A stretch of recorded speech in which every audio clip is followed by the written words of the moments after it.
stick by you.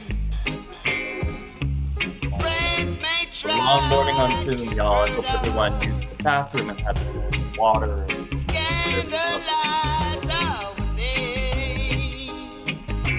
Dearly love being in No person with one, everybody, no one but we're so can grateful you tear were willing us to join us in this. apart. You've got a place in my heart.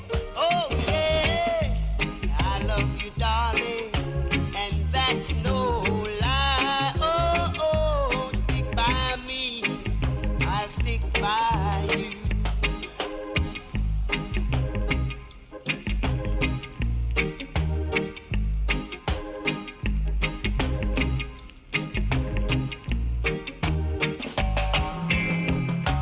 Friends may try to hurt us, scandalize our name. No one.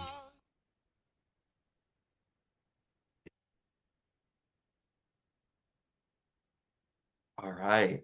Middle school teachers, welcome. We're so excited you could join us today. My name is Bryce Kahn. I'm a theater arts teacher at Tompkins Square Middle School. I'm going to give my co-facilitators a chance to introduce themselves. And we are going to launch into a pretty freewheeling discussion where we're really going to want to hear from you and lean into the wisdom in the room around repertoire, finding what works for your students in your space uh, at this point in your development as a theater arts educator. So I'm going to throw it over to Neil. Hi, Neil. Hi, everybody. My name is Neil Totten. I use he, him pronouns. I am a teaching artist as well as the manager of professional development at Pace University. And I'm going to pass it over to Chase Song. Hi, everybody. I'm Tessong. I use she, they pronouns. I'm the education manager at Pink Fang. So lovely to be with you.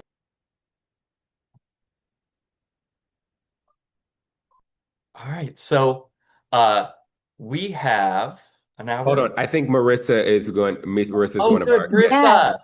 All right. yeah. So Hi, everybody. I'm Marissa. I'm just here for a couple minutes. I'm popping into all the groups. I teach in District 75. I do teach high school, but I'm visiting all of the groups if I can be of any insight to folks that work with students with diverse needs.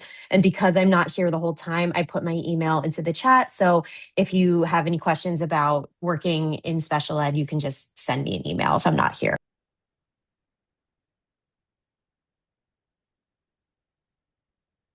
great. Thank you so much. So certainly, if you have a specific consideration around District 75 or working with students with a higher level of disability, please make good use of Marissa while she's with us.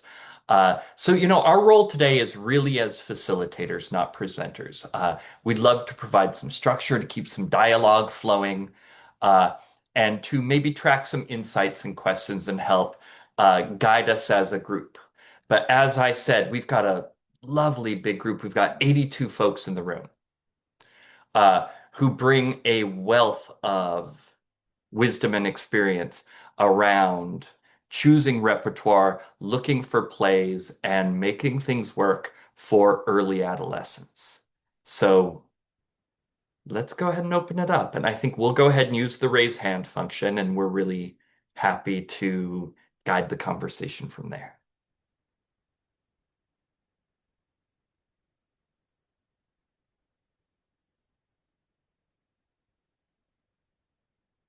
And this can be questions you have, specific concerns, or it could be sharing your mileage. What's worked for you in terms of finding repertoire and putting on shows in your special school environment? I guess my question that I'm encountering a lot this year was that the pressure to use AI to generate scripts and not use scripts written by actual people because they just didn't know that like that's what the new tool was this year.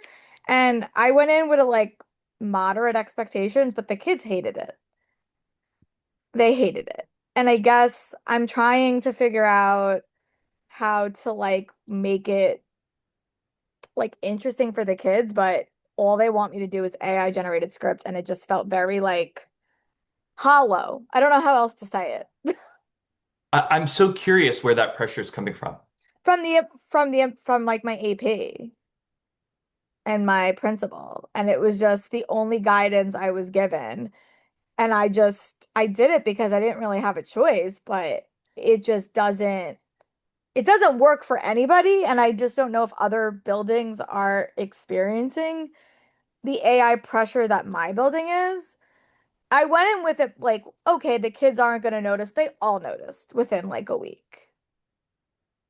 And it just Mm. was really like bad. And I just think that they liked it. And now I'm worried that that's what they're going to want me to do every year. And I just don't like that. So Uh, I guess that's where my struggle is. What do they yeah, ask you to absolutely. do? Let's Generate the start with script? Laura's first question, which was, is this unique to her school? Is this pressure other folks are I finding? don't know. Uh, It's just, I'm super curious about it too. For creative writing, I haven't heard of that before at the school level. I mean, that's just crazy to me. I've gotten pressure to like use it as like, oh, doing quick grading on like, shorter assignments, but to do creative writing that way, I mean, I force my kids to like put away their computers and take out a piece of paper. it I'm just, just baffled. you're about, I I'm just baffled. They also don't give us like a long time frame to do performances. Like in the fall, I think I mean, we had a really, really weird October this year. Like, I'll be honest, it was just a weird schedule. I only see my classes 2 times a week. So by we got to the, like the December performance, I've only saw them 8 times. You can't have a memorized performance when you see them Hmm. like 8 times in a semester. That just doesn't work. And I just don't think they really understand my subject. And I think that's kind of where like, oh, we'll just do this AI generated script. It will be easy. And it just came across to me as really bad. And I don't know. I just want to know if anyone else is getting the pressure because I just feel like very, very weird. So I don't know. I just wanted anyone else's opinions. If I'm being over dramatic, if other people are doing this and it's working for you guys and I'm just being weird. I don't know. That's kind of where my head's at. Were you Uh, able to modify the AI generated script from them? I was able to shrink it like if like I she gave me like a script that had 6 characters and I said, okay, well this one class I only have 4 kids or only 4 kids want to act. So like I was able to edit it, but then it made even less sense than the Yeah. original AI script. There's a very exciting conversation going on in the chat if folks are following it. So gonna A lot of visceral horror. gonna say I want to say you said I had no other choice. As an AP, I have an AP license as well. You're not allowed to say to your theater teacher what is their choice to of script. So that the way she presented to you as if you have no other choice was wrong. You do have a choice. You can say thank you for your recommendation and do what you want to do. Okay. And then if you can speak to your UFT chapter leader, she has no right to tell you what script you're going to do. It's not her responsibility. That is that we have different responsibilities and we're partners and we're colleagues. She's not your boss. Okay. But that's good to know. I just wanted to know if anyone else was getting the AI pressure. And I understand it with lesson plans, like I do, but I don't understand it with creative work. And that's kind of where I'm struggling. Yeah, based on what I'm hearing in the chat, uh, your situation is unusual. Okay. But here's the thing. We're at the forefront of this era, and I don't know that we can assume it's going to stay unusual. Uh, but our hearts go out to you. And and it's an interesting segue, right? Because I think what we really want to do, and this is something we need to communicate to our admin, and it's definitely a part of our role as theater educators, is communicate what we do.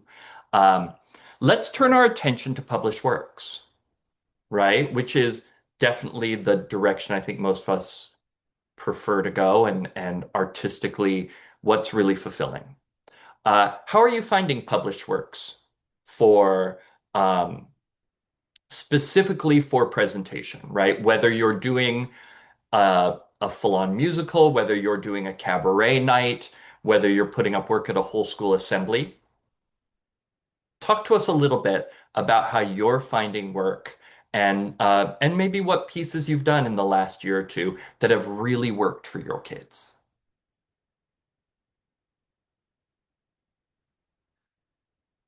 Uh, yes, Ms. Knight, go ahead. Thank you. My name is Naye. I know it's hard to pronounce. I Drama Notebook has been great. I did a production called The Clearing, and I translated it. It was in Spanish, actually. So, yeah, so I translated that because I have many multilingual learners, Spanish speakers, and other languages at my school. And then I am doing the Broadway Junior program. So I did that my first 2 years of teaching 5 years ago. So that's been great. Because it has a lot of resources and teaching artists come in and they give you grant money. Oh, fabulous. Thank you, Naye. Anthony, what have you got? All right, so yeah, I had we started as Broadway Junior with the program in like 2019, 2020, and it's actually been really cool because it's still they still give me our show, the shows. Like we still haven't paid for the shows. So all the money that we generate, which is one thing I really try to tell everybody, is to stay on top of ticket sales that you guys do, because admin will just take that money and you'll never see it. But like this year with all of our shows, we raised over $35,000. So all that money went right back into the musical. And what shows did you do? This year I did Beauty and the Beast Junior, which was our most expensive one. That one cost us all in probably 15,000 to do because we rented costumes. We really did it like legit, legit. But then last year, the little trick I do is I did Mean Girls Junior last year, which is just you don't need costumes. It's a very simple backdrop, so that one was cheap.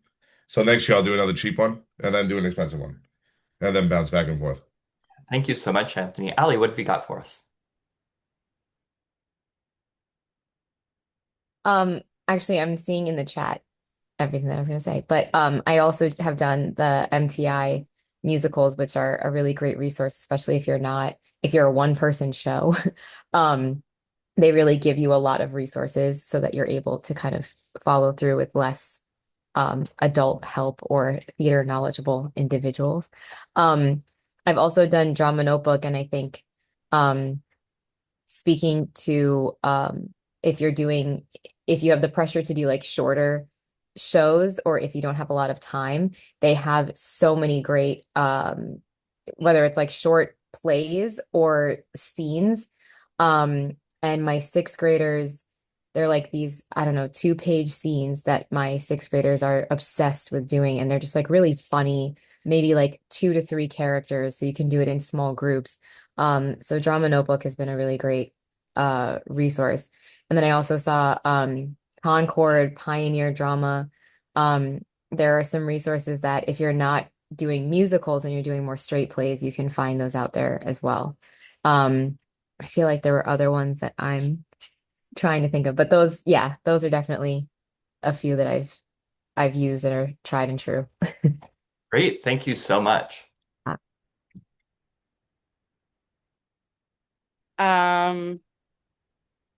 Okay. Yeah, I want to echo on Drama Notebook. Drama Notebook has been my saving grace this year because I do only have a 15-minute, at most 20-minute window to do a performance because we do a full performing arts showcase. So Drama Notebook has been amazing. I want to highlight one thing that I did do with my seventh and eighth graders. We worked on it in class, and I did a short snippet of it for my seventh and eighth grade for the performance. But we did "The Day the Internet Died" by Jason Pizzarello and Ian McWethy, and they loved it. They were in it. It was so fun getting them to like actually start understanding that whole process. And it's a great play to even just use in your classroom. Great. Thank you so much. Tony, what have you got for us? I was going to say that I actually belong to a middle school theater teachers group on Facebook, and that's nationwide, and it is brilliant. People there are so willing to share ideas and, always if I'm like, I'm looking for a play that's like such and such and such, they're like bang boom. These people like live on there and give you answers. So I highly recommend joining the middle school theater teacher Facebook page. Oh, great. Thank you, Tony. Uh,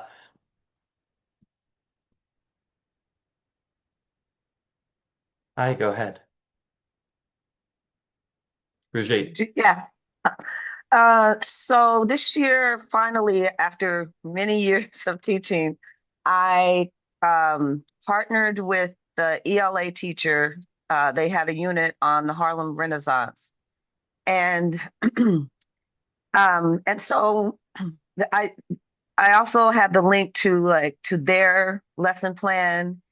I forgot what it's called, EL or whatever reading program they're using now. So that gave me a lot of context, and so my students wrote plays based on different aspects of the Harlem Renaissance, and so there was so I just wanted to say that it really helped relieve some of the pressure and like, oh my God, what am I going to do? Or this unit, what unit should I do? Or how should I organize this unit? Or how should I do Black History Month? Or, so I mean, I would just say that if you can collaborate with the ELA teacher as a partner and they have the context already. So I just like piggybacked off of that context and then we developed our version of the Harlem Renaissance. Oh, thank you so much for bringing that up, right? Especially as we watch our middle school humanities colleagues sort of get eaten alive by EL integration. We can increase visibility for our programs. We can bounce ideas back and forth. I created a piece this year where my sixth graders were singing the campfire song from The Lightning Thief the musical, because they're all reading it, right? And it's so great to see that like cross-pollination happening. So absolutely, thank you for bringing that up.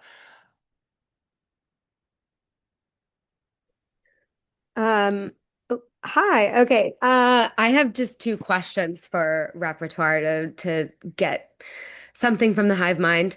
My students, I have them for sixth, seventh, and eighth. And sixth, we do devised work, a devised production, and seventh grade does student written plays and a musical. And then eighth grade, we do a monologue showcase and a straight play. And all of this is done in class time. It's not an after school program. So I need plays that have casts that can accommodate a class of 33 students.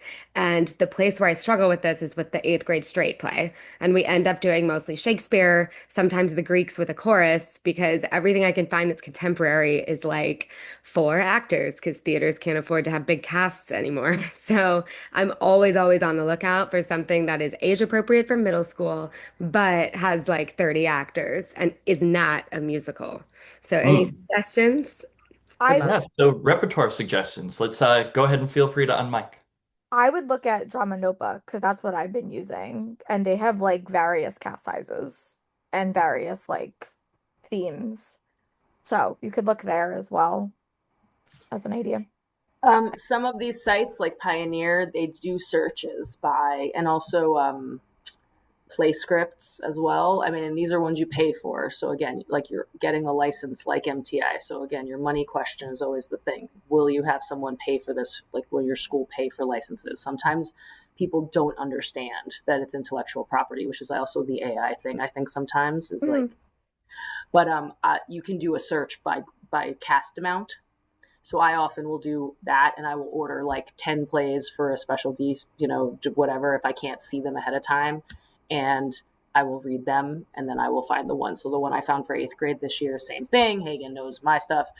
It had many different scenes. So I had 65 kids, and I had 65 children run my eighth grade show this year. I did nothing but call some cues, and I'm very proud of them.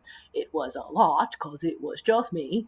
But, I had, I don't know how many kids. I mean, I had like 45 parts, 50 parts, from I want one line to I want to talk for the whole show. And so they're around. They are hard to find. And for middle school, it's also hard to find because the content, right? To keep that place between two baby and too advanced, too super cringe, right? It's a fine line in the published play.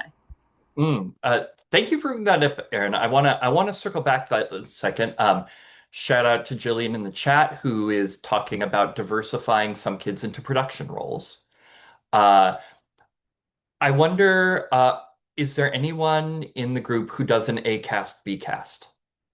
I have in the past when I did my after school drama club. Would love to hear about your mileage on Yeah, that. I definitely did that in my after school drama club. And what I've done in class is we had like multiple people playing the same part. And then we had our performance after school. So like getting kids to sign the permission slip to go after school was a little bit more challenging. So you would have to have like 5 people playing the same part, and then whoever was able to come after school would play it. Um, that's what we did when we did the showcase I was talking about, the multicultural show. We just had like 4 people in a class playing the same part, and it worked. And then in my after school drama club, we've had 2 casts. So like eventually it sometimes went down to one because some person dropped, but I did find it helpful to have double cast. It shows. I had some. Thank you, Lauren. And yeah, Huggins reporting back in the chat. An A cast and B cast also, but each one is 33 students. Yeah, that's a huge crew. That's challenging, right? I had some drama with, if it's okay, I had some drama in regards to double casting. I initially, like the last 3 years for my theater club, for my musicals, I've only done 1 cast, and we've gone from 2 shows to 3 shows. I teach middle school. We're all in middle school, right? Sorry. um, I've taught now. They want all the kids. They're so in love with it. We're doing 3 shows, 2 night shows and 1 day show. This year, my lead, we did Beetlejuice Jr. was very. She had a lot of behavioral issues. And in the beginning, we got nervous. And so we decided that maybe we'll do like a B cast for the understudies I already cast. And then the understudies, half of them refused, but then they wanted to, and then my lead was like, I don't want to do that. And it's my fault. I should have started from the beginning. But it was just, I don't want to do 2 casts because I don't have a lot of time in the afternoon, so I try to get as much done as possible. And I don't know, I struggle. I'm going into next year thinking about our next show, and I'm deciding, am I starting with like the understudies, maybe doing 1 show, but I don't know. Second performances, I don't know. I always think that the kids do their second performance is always the best performance. But Thank you so much for that. Tony, you have a hand up.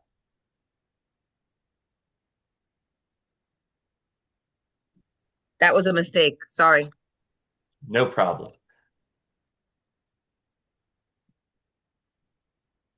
I have a question. Yes, If it's please. possible. So I have pre-K through 8, so my experience might be different from other middle school teachers, but my middle schoolers usually don't want to perform.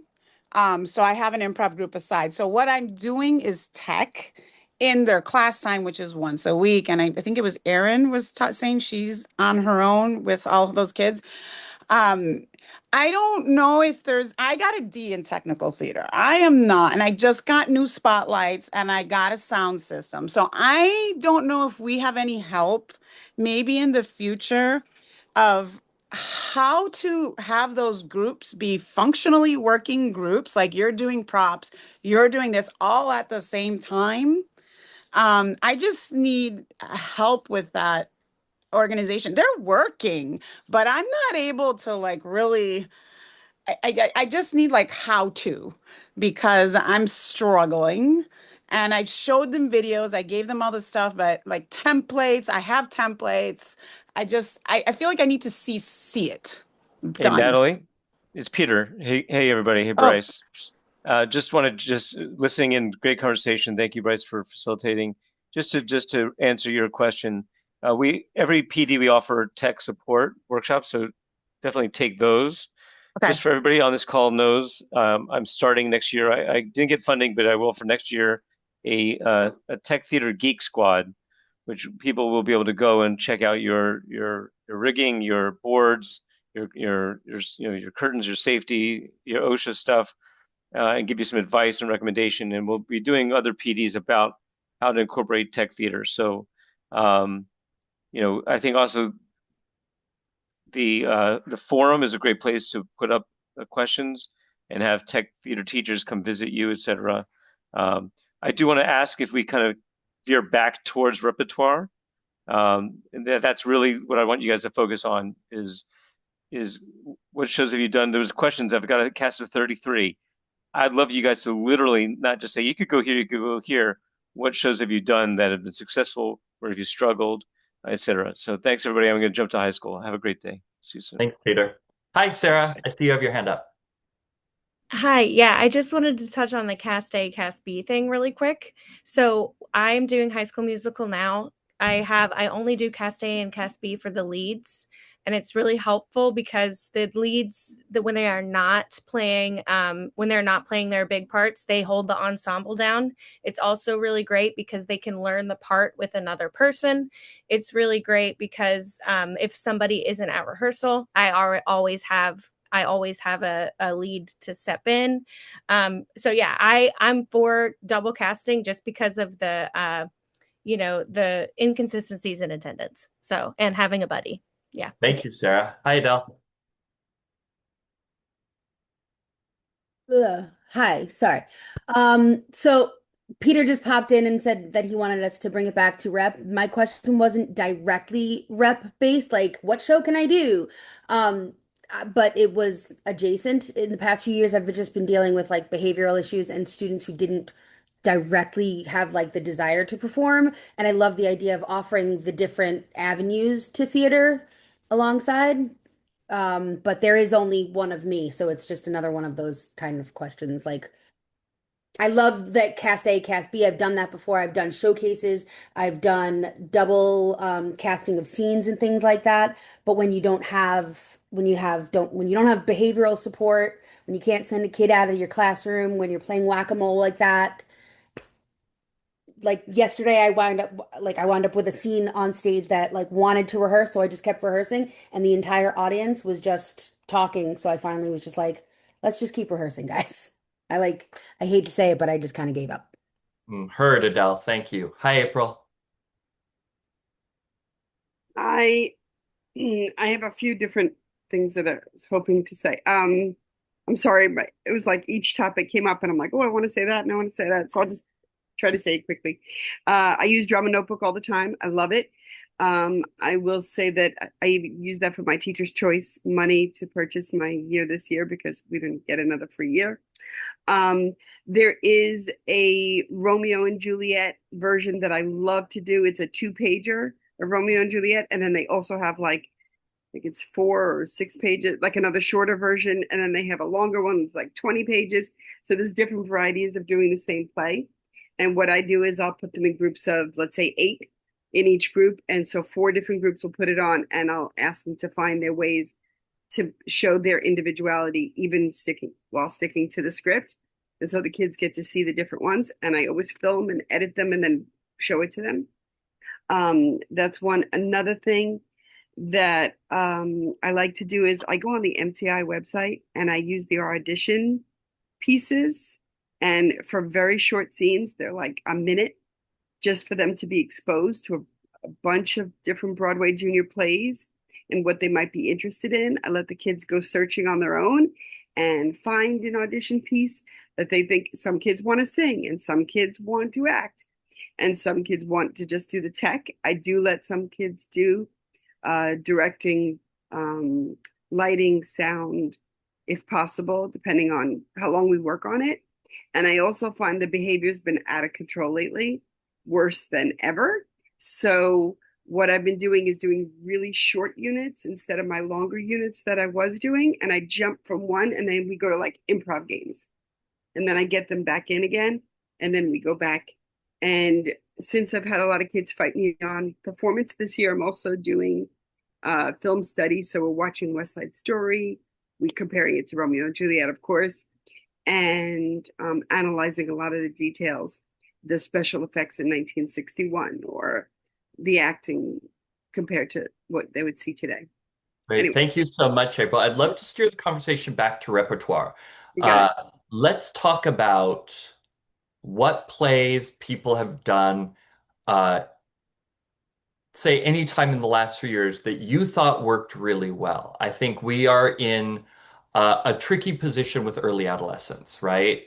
On the one hand, I am grateful to Disney for all they've created. On the other hand, I worry that just Disney productions are creating sort of a homogenizing effect on middle school theater, particularly, right?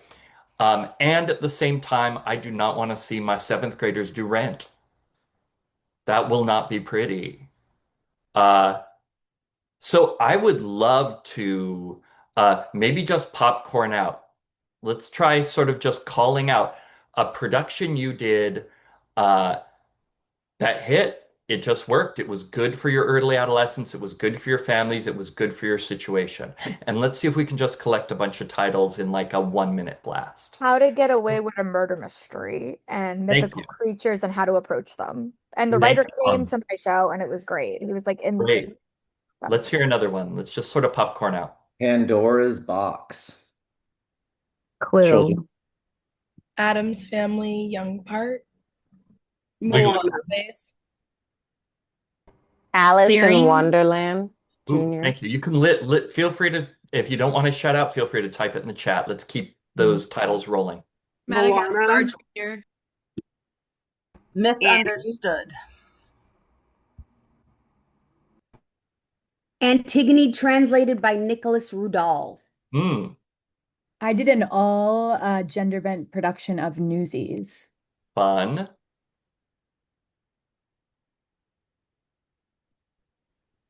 Catching up in the chat. Got Shrek, Peter Pan. I've got Matilda and Alice in Wonderland. I've got La Gringa by Carmen Riera. Love it. Got a lot of great junior productions happening. Got a little Joseph. Cheers to whoever did Joseph with middle schoolers. That's cool. That was me. We also did Wicked. Nice. Could we hear again, or maybe type it in the chat, the Antigone? That'd be great to have in the chat. Dumbest play ever going on in the chat. Fabulous. Hi, how are you? Did you eat? Uh-oh, someone's unmuted.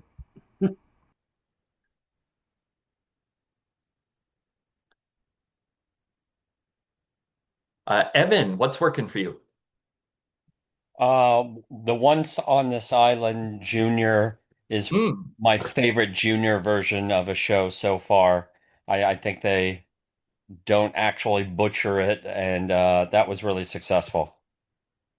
Oh, fantastic. Thank you for that suggestion. Love Once on This Island.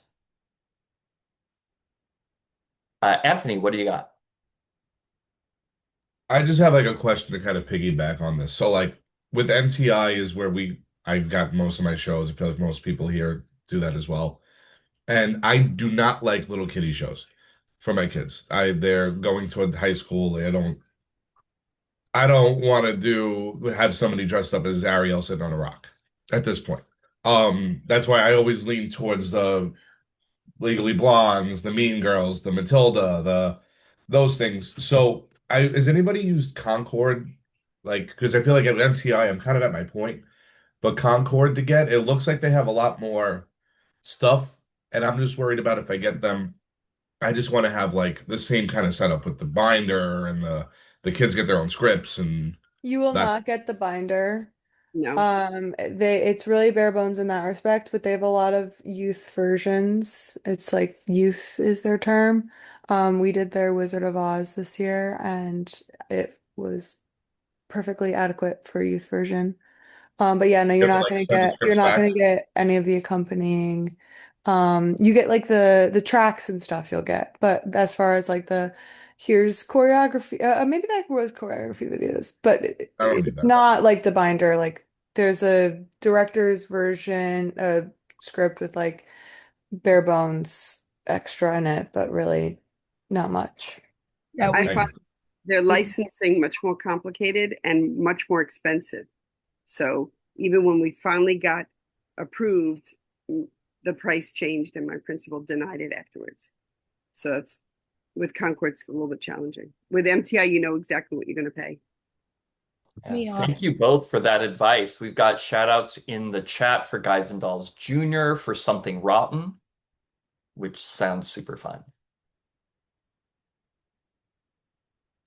Carly, did you want to jump in? It's also about Concord, so I want to be mindful of time if there's not any. If it's briefly, go ahead. Yeah, Concord just isn't as like user friendly as MTI is in terms for new directors. And the Percy Jackson production is a TYA production, so it's even more squared down, and it has a pretty difficult sound system user face, so be careful with that one. But it's very fun if you're up for it and you have someone else, another adult, to operate sound. Oh, fantastic. Thank you for that advice on Percy Jackson. Other mileage reports on specific shows. I did 13 Junior this year. I just mentioned it in the chat. I don't know if you know it. Have you heard of it? Say again. 13. 13. Mm-hmm. Tell us a little I bit about it. love 13. It's Yeah. awesome. Yeah, I was trying to find a show for their age, and that's their age, 13 years old. So it's about a 13-year-old going to middle school, changing state from New York to another state and facing all the problems of middle school. But they did have the challenge of that they wanted to kiss a girl with a tank, using tank, and that was in the script, the word tank. So I had to take it out of the script without asking them because the kids would go crazy with it, just giving you a heads up. It's a great high school production. Yeah. Well, that's a nice cat.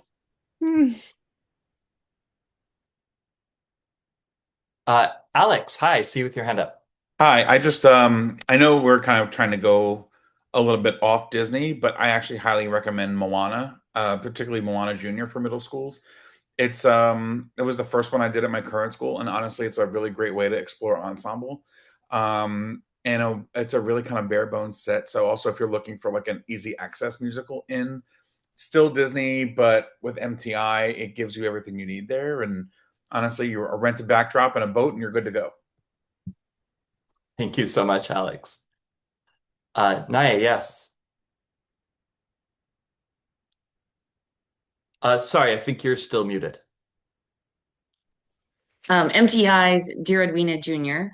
Was great because they're all like 13, 12 years old, the characters as well. And it's like a Dear Abby talk show where a 13-year-old girl gives advice to other kids. So it's very engaging for this age group, and also doesn't cost a lot of money because they're just wearing their own clothes, essentially. And you can create a minimal set. It's set in a garage. Oh, cool. That's What was the helpful. name of that one? I missed the name. Dear Edwina. It is not really well known. I don't know if it was actually on Broadway or not, but it is in the MTI list.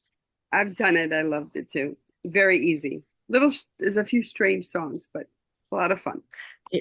Yeah, it's very cute, and I think that the kids really liked it when I did it 3 years ago. Thank you both so much. I'm Hi, sorry, Megan. that was Dear Edwina. Yes? Yes, Okay, EDWINA. wonderful. I'm taking notes and just wanted to be clear. Thank you. Yeah. This isn't a specific play or musical recommendation, but I know that a lot of the reason that this is like a topic that people like to talk about is because there's a lot of pressure from how the students will respond. And so I just wanted something I do every year is I have, for me, it's like a specific drama club, or in the classroom, it's the class that's doing the show. Um, I give them parameters and I give them these sites, all of the ones we've been talking about, and I have them do the producer work. So I very rarely, by the time the show is picked, get complaints about the show because they understand we had to have this cast size consideration, this consideration with the stage that we have available to us, so if you're not doing that, I highly recommend it. It just I truly, once I started doing this, I never get complaints about the show anymore because they understand why the show is what the show is. And usually they're bringing stuff to me that I'm not thinking of, and they feel like they had a hand in choosing it. Yeah, Megan, thank you for that activation of student agency. Oh, Bryce, I'm sorry my camera's not working, but one the cat. So the Sorry, cat. Michelle, I think we're losing your audio a little bit. Could you say that again? Oh, can you hear me? Better. I was saying that the cast now they get to pick the show for next year, like their top 5 choices. Then we have the principal get involved. They get to pick the 2 choices, and then the school community, including the parents, everyone, they vote school wide. So we have like 500 votes, so that the whole entire school community is involved in picking the show, and they know what the show is from September, and then they support throughout the entire school year for the play. Which Thank you. with That's a voting, fascinating model. can I just say I really recommend doing a ranked voting system because it gives you a little bit of flexibility because it can be the highest overall rank, the one that got the most number one ranks, the one that got the least number five ranks. Like you give yourself a little bit of wiggle room, based on like maybe some needs within your school community that you don't necessarily want to have to explain to however many people are getting a vote. Mm-hmm. Yeah, we're getting a lot of ups on that, right? Because we know as the director and the theater educator, right? Wearing both hats, we know that there are cultural considerations, there are academic considerations, there are considerations of gender representation at our school, there are considerations of who we just happen to have at that moment. We might not have a Tony and Maria every year, but maybe this year we do, right? So this is the year we go for it. So we know that while I appreciate the idea of lots of community feedback, I think what Megan's saying is really valid, that you need to leave yourself room to be the artistic director of your program because you understand what's going on within your classroom better than anyone else. Hi, Hagen, what have you got? I just wanted to shout out Peter and the Starcatcher. I've directed it twice at 2 different schools, both middle school. And it premiered at New York Theater Workshop in 2011, and it's mostly a play. There are 2 musical numbers in it, but only 2 that bookend the intermission. And they're like kind of silly musical numbers. So if you're scared of musicals or you don't want to do a full musical, it's really great by having just kind of minimal for that. And then the original cast was like 7 actors playing like 100 different parts, with minimal set, like using a bucket and a rope to like bring to life different locations and aspects. So it's really fun playing with props. But if you have a big cast, which I do, instead of having the 7 actors play like 10 roles each, you can divide up the parts and include more actors. So I cast it with 30, and some people are playing double parts if they're smaller parts, but the leads are like singly cast. Yeah, really smart. Thank you. Can you add it on the chat, please, this display?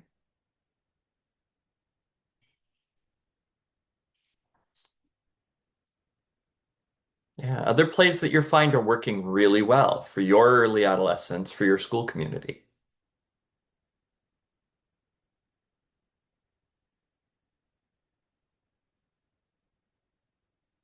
Can I actually ask a question about that? Because I also wonder if any teachers have used the same play for multiple years. Like if you're teaching middle school, if you like cycle out a play.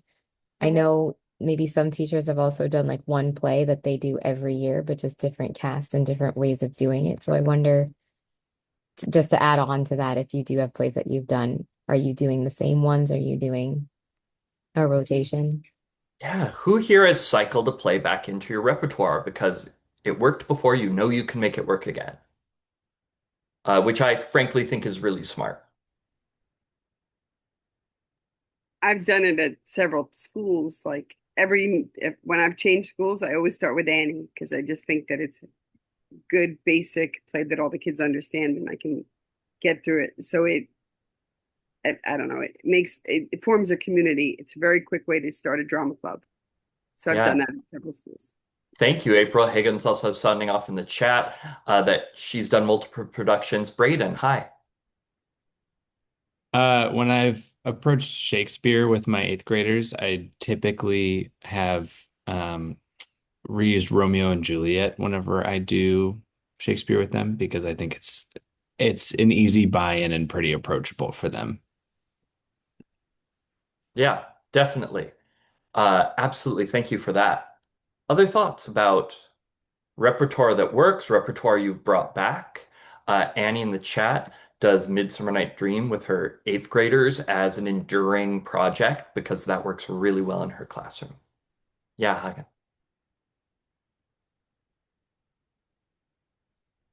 Sorry.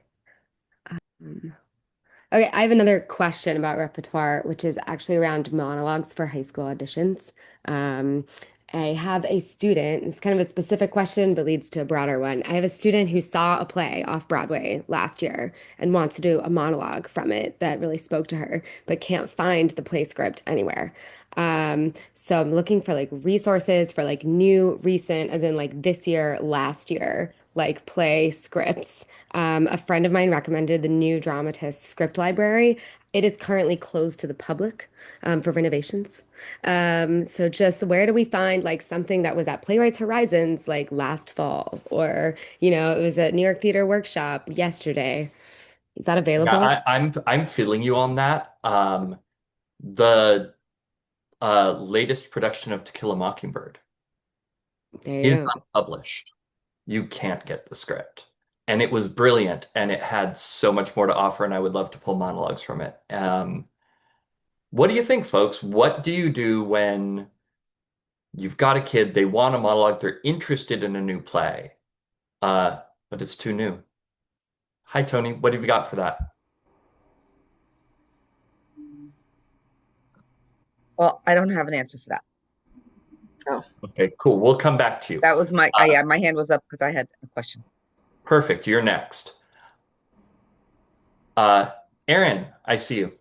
I mean, there's a couple different paths. Like I was just looking. So again, if you have theater connections, like I don't know, like I have some folks that work in the theater world, and I might message them and say, "Hey, do you know the literary director at Playwrights? Would they entertain for a middle school audition getting the monologue, right? Not the whole script, right? It might be that kind of work. There's this question about how much work are you going to put in to find those things. The other thing I would say is you could do a deep dive where you see if anybody has illegally videoed that nonsense and put it on YouTube, and then you transcribe that nonsense. Because the question is, like, what's the goal? And then, I mean, I think the other fix to that is maybe have a conversation with the student and say, well, what is it about this that called you? And then you can try to reach over to some comparable pieces. I'm glad the rules have changed. When it used to just be like published play only, that is it. You cannot have anything else. And now on the DOE website, it seems to have opened it up more so that it's a little more embracing of a collection of items. I do think if you're trying to get to LaGuardia and places like that, they still are pretty traditional in what they want, even if it doesn't meet the needs and the identities of our students, which is sort of disappointing within a middle school range. But I would say those are the things I would do. Is I would be willing to like reach out to friends who know friends and be like, do you have anyone who has access to this thing? Also, I've been looking at where other companies are producing that play, and I might call that theater and say, I just want this one thing. Would you just text me a picture of that stupid thing? I mean, what's the harm in trying? But again, how much work are you going to put in? Like, what's the lesson for the kid? How does the kid learn to fight for it too? There's some stuff to happen in this, right? Yeah, thank you so much for that, Aaron. I'd also love to throw this question to our two friends who are here from the professional community. Chaesong and Neil, what's your thoughts on Hagen's question? I thought Aaron's answer was brilliant. I think a lot of the new playwrights would likely feel equally terrified and very, very excited that the reach was there. And because it really means that this work really spoke to the student, or it spoke to the teacher that thinks that it would reach the student. So Absolutely. It might be harder to reach something like Playwrights Horizons by info@playwrightshorizons.com, but if you have information about the co-hosting entity that's a smaller organization like Pink Ping, we will probably really welcome your email. And yes, also, Erin, your point about maybe it's the student. Maybe the student is looking for this information, and that would probably be met with like a lot of heartfelt emails, hopefully. At least from me, you will. Yeah, and I would agree. I would say so. I work with graduate students, and last year we had this past year, actually, just we just finished this year. Had a student that wanted to do the play Jonah by Rachel Bonds, and they had reached out to the rights company and was rejected. And so I told the student, I said, "Well, how about just reach out to Rachel Bonds on Instagram and see if she responds." Rachel in turn did respond, and then actually I was at an opening night and actually met her and was able, like, and so the long and short of it is that the students were able to actually do the play. So I agree with what Jay Song was saying, and I believe Aaron was saying as well. I'm sorry, my head is buried in trying to scrape this chat for all of your notes, but I am listening. But I do think that, it is worthwhile if you really have a huge investment and you can reach out to the playwright. I mean, obviously, if it's a Lin-Manuel, then, you might not necessarily be able to get them, but you never know. You might see them on the subway and just be like, hey, I got some students that really want to do, one of your pieces, which I'm sure there's already a Hamilton Jr. So, but there are options for that. I think, as far as there are ways to sort of circumnavigate, to get what you want if it's something that you really want. And I do think, I think it was Aaron was saying, I think it also does teach the students agency, because again, there will be things in life that you want. And if you sometimes settle for the first no, then, you're probably not going to get anywhere, which all of us in this room as theater artists know. So you have to find the way to get your shot. Thank you so much for that, Neil.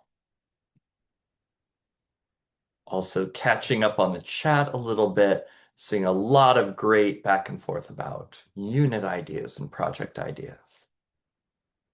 Yeah, I believe Bridget's right. I think we're still waiting on a Hamilton Jr. I think they, what was it last year that they finally opened it up to high schools?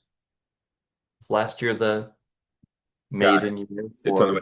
And just a time check, we're at 3 minutes until the break. So just but again, if you go over, I won't, no harm, no foul, but just giving you a time check. Thank you so much, Neil. Yes, quite right. We've got about 3 minutes, friends, and then you'll have a 15-minute break, after which we'll be meeting back in the main session from this morning for our Q&A and wrap up with Peter Avery. So Tony and Naye, I see your hands up, as well as Bridget. Shall we go ahead and hear all of these questions and then discuss freely for the next 3 minutes that we have? So mine isn't really a question as much as is it a share. I don't know if what I did was illegal or not, but my kids wanted to do Matilda, and this is 8th grade, but we only had 15 minutes. So I actually got the original book. I looked through it and took all the dialogue from there, as far as scenes that we could use and that we could actually make work and yada yada yada. But this is also a boy heavy class, so I made Trunchbull a man, and it worked really well. So just putting that out there. So I have a clarifying question, Tony. So you created an original script based on the Roald Dahl book? Yes. Okay, as opposed to doing sort of freely adapting the play Matilda. Correct. Okay, great. So Yeah. is that okay? Like I said, I actually went to the library. I got a real book, and just I scoured in there because it's pretty much all the dialogue is all there. Neil, what's your thought on original adaptations based on the literary source? It gets dicey because some people, like, I think at an adaptation, I think it can work, but I think you could just get dicey as far as if the person that you were adapting it from found out. But it depends on if the person is like, this is for education purposes, or feels as if their work has been sort of sampled without their consent. But I think obviously you're using it for educational purposes, so hopefully you would find someone that would, be gracious in that circumstance, but that would be my take on it. But I would say also, if it were for some hypothetical to get flagged, as long as you had approval from your school admin, at least to have your back rather than sort of put you out on the stake as the sole person of, being persecuted. Thank you. Mm-hmm. Hi, Nai. Hi. Just a quick question about monologues. Because I also teach eighth grade and they are auditioning. So what can anybody clarify what the new rules are? Are we allowed to use other things other than a published play? Because yeah, just that was my question. And what are those things, if so? Uh, I'm gonna give you a super brief answer, and then I'm gonna encourage you to go and watch the recording of the session we did on high school auditions. Um, my understanding is that it still needs to be from a play. They would rather you did not do adapted literary monologues, movie monologues, um, and we're really discouraging kids from just doing a Google search for monologue for teen, right? And getting freestanding monologues that aren't attached to any other source. The internet's full of them. They tend not to be very good. Uh, Friends, we do want to thank you for joining us today. This has been a great freewheeling conversation. We appreciate everyone's contribution. We're going to go ahead